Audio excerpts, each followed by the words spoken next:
Well, how about another beautiful sunny day to end the weekend? That has been the story today. Temperatures finally back above the 70-degree mark. It was a splendid day to drive back from wherever you were headed for spring break, or also enjoy one last day of spring break here this Sunday. So 73 degrees, not too many clouds in the sky. As you can see, winds out of the southwest at 3 miles an hour. Just perfect weather all around for the end of your weekend. You can see 70s are the story. As we get closer and closer to sunset, those temperatures will soon drop on down into the 60s and then eventually the 50s and bottom out what I think is going to be about upper 40s for tonight. So about 10 degrees warmer than what we started out today with. So a few clouds here and there on the radar picture, but you can see it's relatively quiet across our portion of the southeast right here. When you take it a little bit further to the west, you can see some severe thunderstorm warnings along this front, and this is going to approach central Georgia here in the next couple of days, but I'll kind of show you what it's going to do on future views. So you can see partly cloudy skies as we go through tonight, and then we wake up tomorrow about 10 degrees warmer than what we did today, upper 30s versus upper 40s tomorrow. Some areas already at the 50-degree mark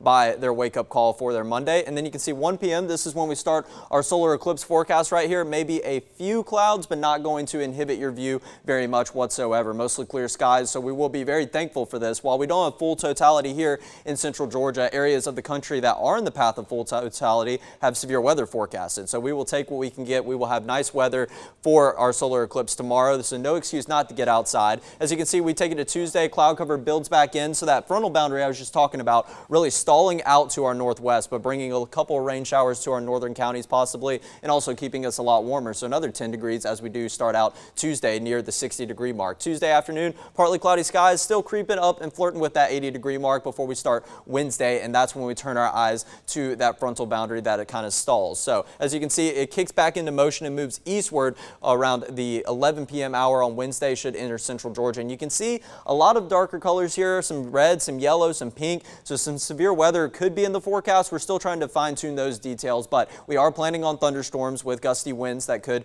produce some damage. But the main thing with this is going to be a whole lot of rain associated with this front. So the good news is it gets out by Tuesday at 6 p.m. and then makes way for another beautiful weekend. 3 weekends in a row, I will take that. It is going to be another nice weekend on tap. But in terms of rain, you can see the GFS hinting at about almost 2 inches here in Macon, about 1.5 inches down in Dublin, and the Euro is following suit as well. You can see that they're getting close to that 2-inch mark as well. But most of the rain looks to be to the northwest of us, where that front is kind of stalling over the next couple of days, so they will get an extra day of rain as opposed to us. Here's your eclipse forecast right now. As you can see, 1:46 to about 4:21. That is going to be the time frame for our eclipse here in Macon and all across central Georgia. And a busy week with the Masters starting on Thursday. Maybe a little bit of a late start with those storms lingering on Thursday morning. A little bit of a cool down back to the low 70s on Friday, but then back to the 80s once we end next weekend. Nice and sunny, and another good weekend for any baseball and softball, right, Connor?